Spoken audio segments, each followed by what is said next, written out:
وہ شخص جس نے کفار کو بتایا کہ رسول مقبول صلی اللہ علیہ وسلم ہمارے دلوں میں رہتے ہیں، کفار کی آنکھوں میں آنکھیں ڈال کر کہا کہ ہم دل کی گہرائیوں سے رسول مقبول صلی اللہ علیہ وسلم سے پیار کرتے ہیں، اور جب تم ان کے بارے میں گستاخی کرتے ہو تو ہمارے دلوں میں درد ہوتا ہے۔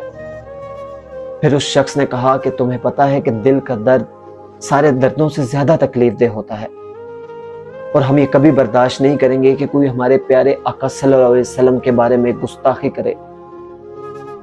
حضرت کرام، آپ لوگ سوچیں کہ اس ٹائم کفار کی کیا حالت ہوئی ہوگی۔ ہم بھی اس ہر شخص سے محبت کرتے ہیں جو ہمارے آقا صلی اللہ علیہ وسلم سے محبت کرتا ہے۔